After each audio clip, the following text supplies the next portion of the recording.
Cafe, Ravin's Cafe.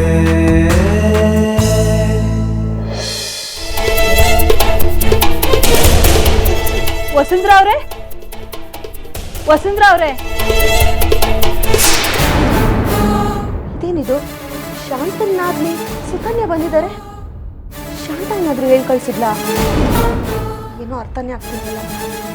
Vasundhara ಅವರೇ, ವಸುಂಧರಾ ಅವರೇ,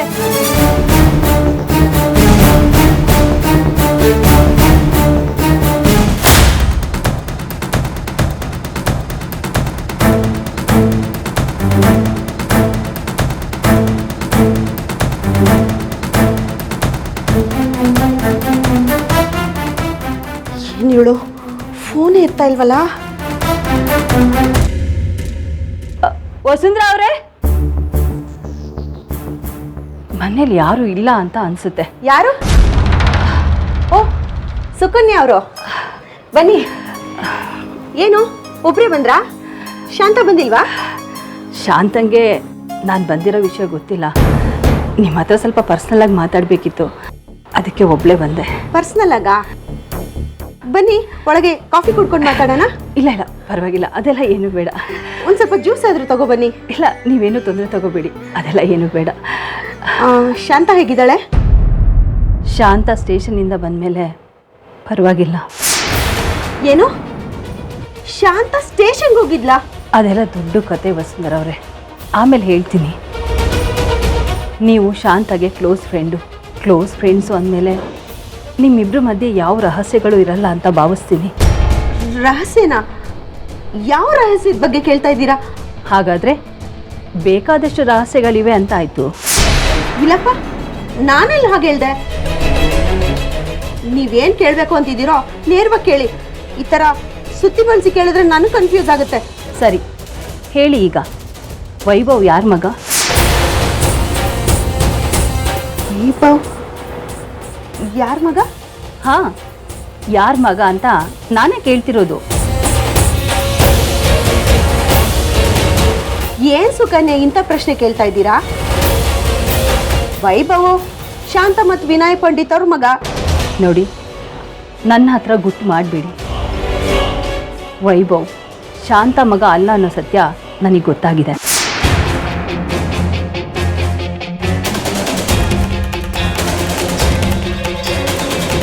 ಈಗ ನಿಮಗೆ ಗೊತ್ತಿರೋ ಸತ್ಯನ ನನಗೆ ದಯವಿಟ್ಟು ಹೇಳಿ. ವೈಭವ್ ಯಾಕೆ ಶಾಂತ ಹತ್ರ ಬೆಳೀತಾ ಇದ್ದಾನೆ? ಶಾಂತ ಯಾರಿಗೆ ಜನ್ಮ ಕೊಟ್ಲು? ಆ ಮಗು ಏನಾಯ್ತು? ಅವಳ ಜನ್ಮ ಕೊಟ್ಟ ಮಗು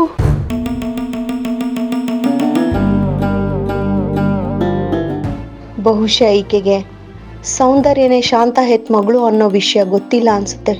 ಇಲ್ಲ ಅಂದಿದ್ರೆ ನನಗೆ ಯಾಕೆ ಆ ಮಗು ಏನಾಯ್ತು ಅಂತ ಕೇಳ್ತಿದ್ರು. ನಾನಿವಾಗ ಸೌಂದರ್ಯ ವಿಷಯ ಪ್ರಸ್ತಾಪ ಮಾಡದೇ ಇದ್ರೆ ಒಳ್ಳೇದು.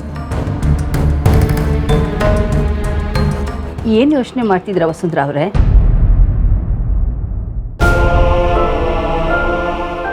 ವೈಭವ್ ಮದುವೆ ಆದಂಗಿಂದ ಶಾಂತನ ಮನಸ್ಥಿತಿ ಸ್ವಲ್ಪನೂ ಸರಿ ಇಲ್ಲ. ವಿನಾಕಾರಣ ಕರ್ಣನ್ ಮೇಲೆ ದ್ವೇಷ ಕಾರ್ತಾ ಇದ್ದಾಳೆ. ಪ್ರತಿಯೊಂದಕ್ಕೂ ಏನೇನೋ ಅರ್ಥ ಕಲ್ಪಿಸ್ಕೊಂಡು ಮನಸ್ಸಲ್ಲೇ ಹಣ್ಣು ಹಾಕ್ತಿದ್ದಾಳೆ. ಎಲ್ಲ ಇವಳದೇ ರೀ ಕಿತಾಪತಿ. ಈ ಕಡೆ ಮಗನು ಚೂಂಟ್ತಾಳೆ, ತೊಟ್ಲನ್ನು ತೂಗೋದನ್ನು ಕಲ್ತು ಬಿಟ್ಟಿದ್ದಾಳೆ. ಹಾಳಾದವಳೆ, ನಿನ್ನ ನಾಲ್ಗೆ ಚಪ್ಪಲ ತಿರುಗಿಸ್ಕೊಳಕ್ಕೆ ಇವತ್ತಿನ ದಿನಾನೇ ಸಿಗ್ತೇನೆ ನಿನಗೆ.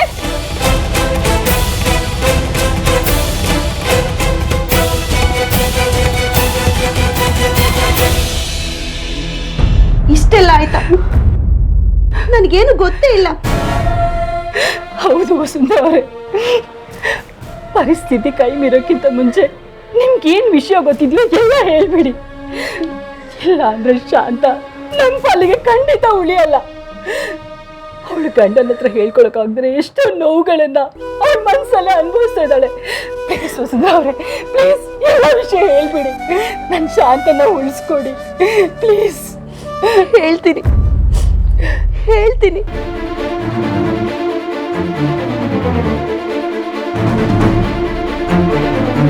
ನನ್ನ ಮಗು ಹೆಣ್ಣು.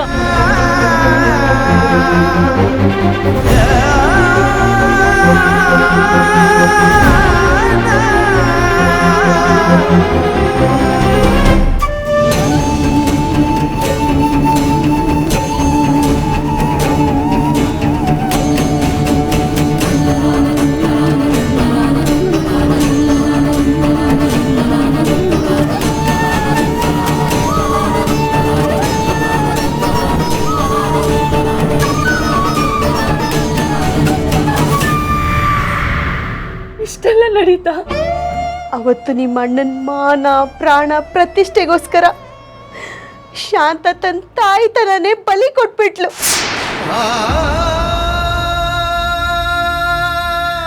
ಯಾವ ತಾಯಿನೂ ಮಾಡದೇ ಇರೋಂಥ ಕೆಲಸ ಮಾಡಿ ತನ್ನ ಗಂಡನ ಜೀವನ ಉಳಿಸ್ಕೊಂಡ್ಬಿಟ್ಲು.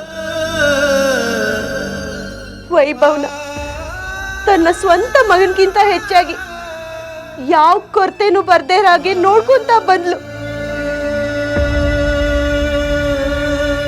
ಹೌದು, ನನ್ನ ಕಣ್ಮುಂದೆನೆ ನನಗಾಗ್ಲಿ ನನ್ನ ಅಣ್ಣನಿಗಾಗ್ಲಿ ಒಂದೇ ಒಂದು ಸುಳಿವು ಬಿಟ್ಕೊಡ್ಲಿಲ್ಲ ಅವಳು. 25 ವರ್ಷದಿಂದ ಅವನನ್ನ ಸಾಕ್ತಿದ್ದಾಳೆ ಅಂದ್ರೆ ಅದೇನು ಹುಡುಗಾಟನ? ಹೌದು, ಈಗ ಆ ಹೆಣ್ಮಗು ಏನಾಯ್ತು? ಯಾರಿಗೆ ಕೊಟ್ರು?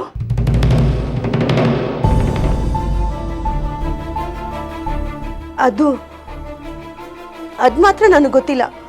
ನನಗೆ ಗೊತ್ತಿರೋದಿಷ್ಟೇ.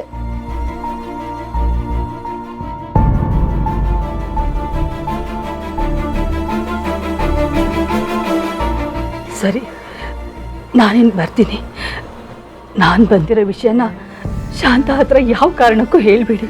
ಇಲ್ಲಪ್ಪ, ನಾನಂತೂ ಹೇಳಲ್ಲ, ನೀವು ಹೇಳ್ಬೇಡಿ.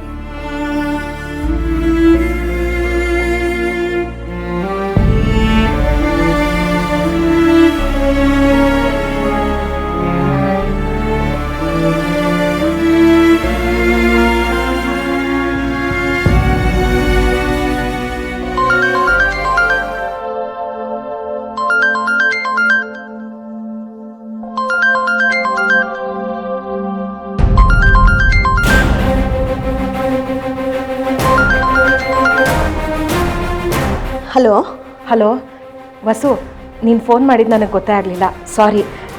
ಏನು ವಿಷಯ ವಸು, ಹೇಗಿದೆಯಾ? ತುಂಬ ದಿನ ಆಯ್ತಲ್ಲ ನಿನ್ನ ಜೊತೆ ಮಾತಾಡಿ.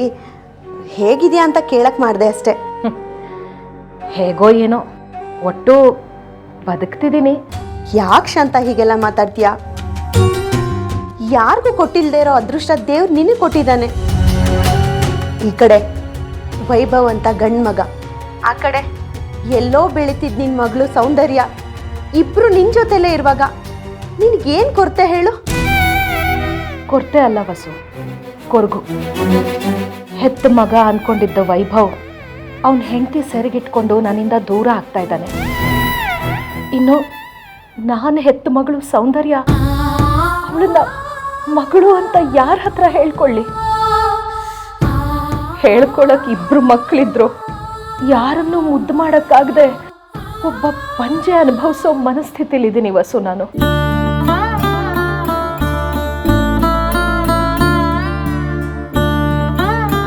ನನ್ನ ಕಷ್ಟ ಯಾವ ಶತ್ರುಗೂ ಬೇಡ. ಅಲ್ಲ, ಎಲ್ಲರ ಜೊತೆ ಸೇರ್ಕೊಂಡು ನೀನು ಆ ಕರುಣನ್ನ ಅಷ್ಟು ಹಾಡಿ ಹೊಗಳ್ತಿದ್ಯಲ್ಲ, ಇವತ್ತವಳು ನನಗೆ ಎಂಥ ಗತಿ ತಂದಿಟ್ಟಿದ್ದಾಳೆ ಗೊತ್ತಾ ವಸು ನಿನಗೆ? ನಾನು ಅವಳಿಗೆ ಚಿತ್ರ ವಿಚಿತ್ರ ಹಿಂಸೆಗಳು ಕೊಡ್ತಿದ್ದೀನಂತೆ, ಜಾತಿ ಹೆಸರಲ್ಲಿ ನಿಂದಿಸಿ ಬೈತೀನಂತೆ, ಹೊಡಿತೀನಂತೆ. ಪೊಲೀಸವ್ರ ಹತ್ರ ನನ್ನ ಮೇಲೆ ಕಂಪ್ಲೇಂಟ್ ಕೊಟ್ಟು ಇಡೀ ರಾತ್ರಿ ನನ್ನನ್ನು ಲಾಕಪ್ಪಲ್ಲಿ ಕೊಳೆಯೋ ಹಾಗೆ ಮಾಡಿದ್ಲು ಗೊತ್ತಾ?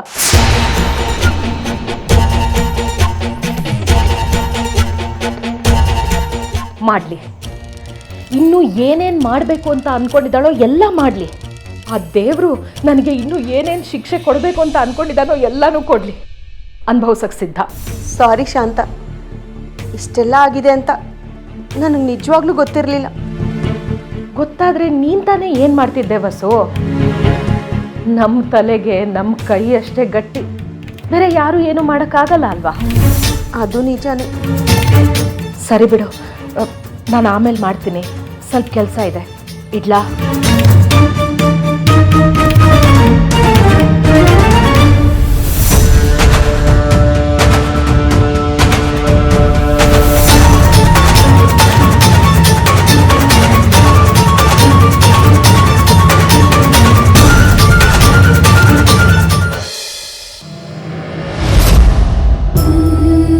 ಕಂಪ್ಲೇಂಟ್ ಕೊಡೋದು ಕೊಟ್ಬಿಟ್ಟು ಏನ್ ವಿಷಯ ಅಂತ ನನ್ನೇ ಕೇಳ್ತಿದ್ಯಲ್ಲಮ್ಮ. ನಮ್ದು ಇಂಟರ್ ಕ್ಯಾಸ್ಟ್ ಮ್ಯಾರೇಜು. ನಮ್ಮತ್ತೆ ಮಾವ ಮಾನಸಿಕವಾಗಿ ದೈಹಿಕವಾಗಿ ನನ್ನ ಮೇಲೆ ದಿನ ಹಲ್ಲೆ ಮಾಡ್ತಿದ್ದಾರೆ. ನನಗೆ ರಕ್ಷಣೆ ಕೊಡಿ ಅಂತ ಕೇಳಿದ್ಯಲ್ಲಮ್ಮ.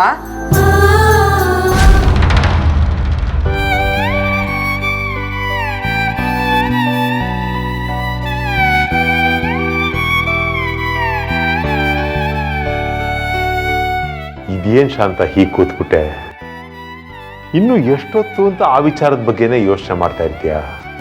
ಅದನ್ನ ಬಿಟ್ಟು ಹಾಕು ಶಾಂತ. ನಾಳೆ ಏನ್ ಗೊತ್ತಾ? ನಾಳೆನಾ? ನಾಳೆ ಏನು? ಅದನ್ನು ಮರ್ತ್ಬಿಟ್ಯಾ? ನಮ್ಮೆಲ್ಲರ ಪಾಲಿನ ಹೊಸ ವರ್ಷ ಯುಗಾದಿ ಶಾಂತ.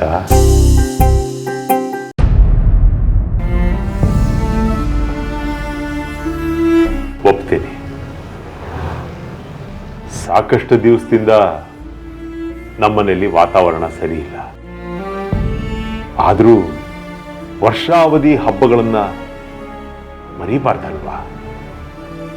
ಆಚರಿಸ್ಬೇಕಲ್ವಾ ಶಾಂತ?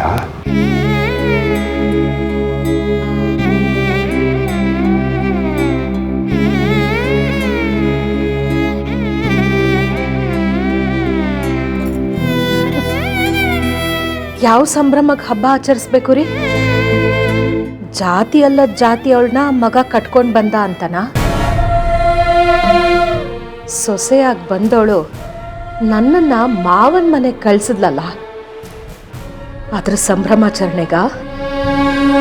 ಹೇಳ್ರಿ, ಜನ್ಮಕ್ಕಾಗೋಷ್ಟು ಕಹಿನ ಈಗಾಗಲೇ ಮಗ ಸೊಸೆ ಸೇರಿ ತಿನ್ಸಿದಾರಲ್ಲ, ನಾಳೆ ಬೇರೆ ವಿಶೇಷವಾಗಿ ಬೇವು ಬೆಲ್ಲನ ಚಪ್ಪರಿಸ್ಕೊಂಡು ತಿನ್ಬೇಕು ಅಂತೀರಾ?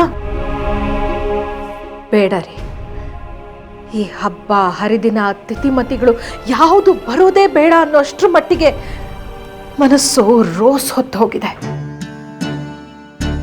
ಶಾಂತ, ಈ ಹಬ್ಬ ಹರಿದಿನಗಳು ಯಾಕೆ ಬರುತ್ತೆ ಹೇಳು? ಅದರ ವೈಶಿಷ್ಟ್ಯತೆಗಳನ್ನ ಮರೆತು ಹೀಗೆಲ್ಲ ಮಾತಾಡ್ತಾ ಇದ್ದೀನಿ ನೀನು. ಅಯ್ಯೋ ಗೊತ್ತು ರೀ, ನೀವು ವರ್ಷಗಳಿಂದ ಹೇಳ್ತಾನೆ ಇದ್ದೀರಾ, ನಾವು ಕೇಳ್ತಾನೆ ಇದ್ದೀವಿ, ಅದೇ ರಾಗ ಅದೇ ಹಾಡು. ಯಾವ ಹಬ್ಬ ಯಾವ ಹರಿದಿನ ಬಂದ್ರೆ ಏನ್ ಹೇಳಿ, ನಮ್ಮ ಪಾಡು ನಮ್ಗಾಯ್ತು. ಹೌದು, ನಾನು ನಿಮ್ಮನ್ನೊಂದು ಪ್ರಶ್ನೆ ಕೇಳ್ತೀನಿ. ಇಷ್ಟು ವರ್ಷಗಳ ಕಾಲ ಶಾಸ್ತ್ರೋಕ್ತವಾಗಿ ಹಬ್ಬ ಹರಿದಿನ ಆಚಾರ ವಿಚಾರ ಅಂತೆಲ್ಲ ಪಾಲಿಸ್ಕೊಂಡು ಬಂದಿದ್ದೀವಲ್ವಾ, ಅದರಿಂದ ನಮಗೆ ಸಿಕ್ಕ ಪ್ರತಿಫಲ ಏನು? ಇರೋ ಒಬ್ಬ ಮಗನ ಮದುವೆನೂ ನಮ್ಮ ಇಷ್ಟದ ಪ್ರಕಾರ ನಡ್ಸಕ್ಕಾಗಿಲ್ಲ ಅಂತಂದ್ಮೇಲೆ ಇದನ್ನೆಲ್ಲ ನಡೆಸ್ಕೊಂಡು ಬಂದು ಏನ್ರಿ ಪ್ರಯೋಜನ? ಶಾಂತ, ಕೊನೆ ಪಕ್ಷ ಮಕ್ಕಳಿಗೋಸ್ಕರನಾದ್ರೂ ಮಾಡ್ಲೇಬೇಕಲ್ವಾ? ಮಕ್ಕಳು ಮಕ್ಕಳು ಮಕ್ಕಳು ಯಾವ ಮಕ್ಕಳು ರೀ? ಆ ಮಕ್ಕಳ ಪೈಕಿ ಸೌಂದರ್ಯನೂ ಇದ್ದಾಳೆ ಶಾಂತ.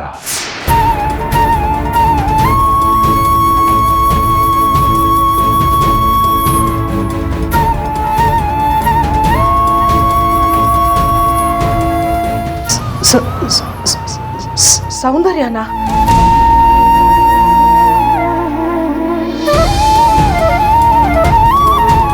ಇದ್ಯಾಕೆ ಶಾಂತ ಇಷ್ಟೊಂದು ಆಶ್ಚರ್ಯ ಪಡ್ತೀಯ? ದಿನಕ್ಕೆ 100 ಸಲಿನಾದ್ರೂ ಸೌಂದರ್ಯ ನನ್ನ ಮಗಳಿದ್ದ ಹಾಗೆ ನನ್ನ ಮಗಳಿದ್ದ ಹಾಗೆ ಅಂತ ಹೇಳ್ತೀಯ.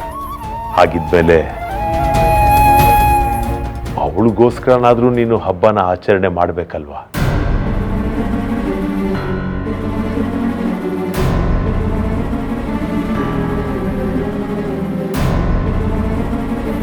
ಅವಳನ್ನ ಮನೆಗೆ ಕರ್ಕೊಂಡ್ಬಂದು ಅವಳ ನೋವನ್ನ ಮರೆಸ್ಬೇಕಾಗಿರೋ ನೀನೇ ಈ ರೀತಿ ಬೇಜಾರು ಮಾಡಿಕೊಂಡು ನೋವು ಅನುಭವಿಸ್ತಾ ಇದ್ರೆ ಆ ಹುಡುಗಿ ಗತಿ ಏನು ಶಾಂತ?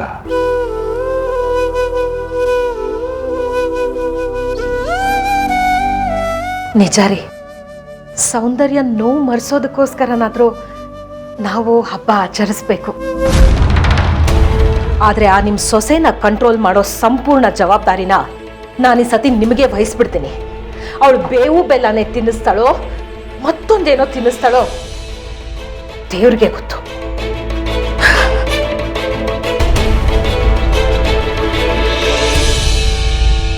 ಹೆದರ್ಕೋಬೇಡ ಶಾಂತ, ನಾಳೆ ಇಲ್ಲಿ ಯಾವ ಅಚಾತುರ್ಯಗಳು ನಡೆಯೋದಿಲ್ಲ. ನಡೆಯೋದಿಕ್ಕೆ ನಾನು ಬಿಡೋದಿಲ್ಲ.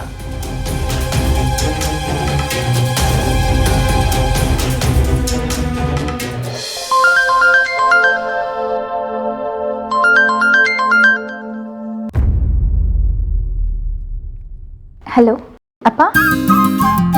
ಕಂದ ಹೇಗಿದ್ಯಾ? ಕಂದ ಚೆನ್ನಾಗಿದ್ಯಾ? ವೈಭವ್ ಹೇಗಿದ್ದಾರೆ? ನಿಮ್ಮ ಅತ್ತೆ ಮಾವ ಎಲ್ಲ ಚೆನ್ನಾಗಿದ್ದಾರಪ್ಪ. ಅಮ್ಮ ಹೇಗಿದ್ದಾರೆ? ನಿಮ್ಮ ಅಮ್ಮನಿಗೆ ಏನಾಗಿದೆ? ಒಳ್ಳೆ ಬಿಳಿ ಗುಂಡ್ಕಲ್ಲಿದ್ದಂಗಿದ್ದಾಳೆ. ಮಗಳೇ, ಅದು ಈಗಿನ ಪರಿಸ್ಥಿತಿಲಿ ಹೇಗೆ ಹೇಳಬೇಕು ನನಗೆ ಗೊತ್ತಾಗ್ತಾ ಇಲ್ಲ. ಆದರೂ ಹೇಳಬೇಕಾದ್ದು ನನ್ನ ಕರ್ತವ್ಯ, ಅದಕ್ಕೆ ಹೇಳ್ತಿದ್ದೀನಿ. ನಾಳೆ ಯುಗಾದಿ, ಹೊಸ ವರ್ಷದ ಹೊಸ ಹಬ್ಬ. ನಿನಗೂ ಮದುವೆ ಆದಮೇಲೆ ಮೊದಲನೇ ಹಬ್ಬ. ಪದ್ಧತಿ ಪ್ರಕಾರ ಅಳಿಯ ಮಗಳು ಮನೆಗೆ ಬರಬೇಕು. ಅದಕ್ಕೆ ನಮ್ಮ ಕುಟುಂಬದ ಪರವಾಗಿ ಮಗಳು ಅಳಿಯ ನಮ್ಮ ಮನೆಗೆ ಬರಬೇಕು ಅಂತ ನಿಮ್ಮನ್ನು ಕರಿತಾ ಇದ್ದೀನಿ. ಖಂಡಿತ ಬರಬೇಕು. ಥ್ಯಾಂಕ್ಸ್ ಅಪ್ಪ. ಬಟ್ ನನಗೆ ಬರೋಕ್ಕಾಗಲ್ಲ ರೀ. ಏನಂತೀರಿ? ಬರೋಕ್ಕಾಗಲ್ಲ ಅಂತಿದ್ದಾಳೆ ಕಣೆ. ನೀವೊಳ್ಳೆ ಕೊಡಿಯಲ್ಲಿ ಕರ್ಣ. ಅಮ್ಮ, ನಾನು ಇವನ್ನೆಲ್ಲ ಇಲ್ಲಿ ಬಿಟ್ಟು ಅಲ್ಲಿ ಬಂದು ಹಬ್ಬ ಆಚರಿಸೋಕ್ಕಾಗತ್ತಾ ಅಮ್ಮ? ಮೊದಲನೇ ಹಬ್ಬ ನಿಮ್ಗೆ ಹೇಗೆ ಮಗಳು ಅಳಿಯನ ಜೊತೆ ಆಚರಿಸ್ಬೇಕು ಅಂತ ಇರುತ್ತೋ ಹಾಗೆ ಇಲ್ಲಿನವ್ರಿಗೂ ಮಗ ಸೊಸೆ ಜೊತೆ ಆಚರಿಸ್ಬೇಕು ಅಂತ ಇರುತ್ತಲ್ವಾ? ಜೊತೆಗೆ ಶಾಂತ ಅಮ್ಮನ ಮನಸ್ಥಿತಿ ಮೊದಲಿನ ಹಾಗಿಲ್ಲ. ಇಂಥ ಸಮಯದಲ್ಲಿ ನಾನು ಅವ್ರನ್ನ ಬಿಟ್ಟು ಹೇಗಮ್ಮ ಹಬ್ಬಕ್ಕೆ ಬರಲಿ? ಅಪ್ಪ ಕೈಗೆ ಫೋನ್ ಕೊಡು. ತಗೊಳ್ರಿ, ನಿಮ್ಮ ಹತ್ರನೇ ಮಾತಾಡ್ಬೇಕಂತೆ. ಹೇಳ್ಕೊಂಡ ಅಪ್ಪ, ಅಮ್ಮನಿಗೆ ನೀವೇ ಕನ್ವಿನ್ಸ್ ಮಾಡಬೇಕು. ನಾನೀಗ ವೈಭವ್ನ ಕರ್ಕೊಂಡು ಅಲ್ಲಿಗೆ ಬಂದ್ಬಿಟ್ರೆ ಬೇರೆನೇ ಅರ್ಥ ಆಗುತ್ತಲ್ವಾ? ನೋಡು ಮಗಳೇ, ನಾನು ನಿನಗೆ ಬಲವಂತ ಮಾಡೋಕ್ಕೆ ಹೋಗಲ್ಲ. ಎಷ್ಟೇ ಆದರೂ ಅವರು ನಿನ್ನ ಅತ್ತೆ ಮಾವ. ಕೋಪದಲ್ಲಿ 4 ಮಾತು ಅಂದಿರಬಹುದು. ನೀನು ಹೇಳಿದಾಗ ಇಂಥ ಸ್ಥಿತಿಲಿ ಅವ್ರನ್ನ ಅಲ್ಲಿ ಬಿಟ್ಟು ಬರೋದು ಸರಿನೂ ಅಲ್ಲ. ನೀವು ಚೆನ್ನಾಗಿದ್ದರೆ, ಸಂತೋಷವಾಗಿದ್ದರೆ ನನಗಷ್ಟೇ ಸಾಕು. ಕಡಪಕ್ಷ ಸಂಜೆನಾದರೂ ಬಂದು ಹೋಗು ಕಂದ. ಆಯ್ತಪ್ಪ, ಅವ್ರನ್ನೂ ಒಂದು ಮಾತು ಕೇಳಿ ಹೇಳ್ತೀನಿ. ಸರಿ ಕಂದ, ಯುಗಾದಿ ಹಬ್ಬದ ಶುಭಾಶಯಗಳು. ಒಳ್ಳೆಯದಾಗಲಿ. ಥ್ಯಾಂಕ್ ಯು ಅಪ್ಪ. Thank you so much and wish you the same. ಒಂದು ನಿಮಿಷ ಇರೋ ಮಗಳೇ, ನಿಮ್ಮ ಅಮ್ಮನಿಗೆ ಕೊಡ್ತೀನಿ. ಹ್ಯಾಪಿ ಯುಗಾದಿ ಪುಟ್ಟ. ಥ್ಯಾಂಕ್ಸ್ ಅಮ್ಮ. ಬಾಯ್.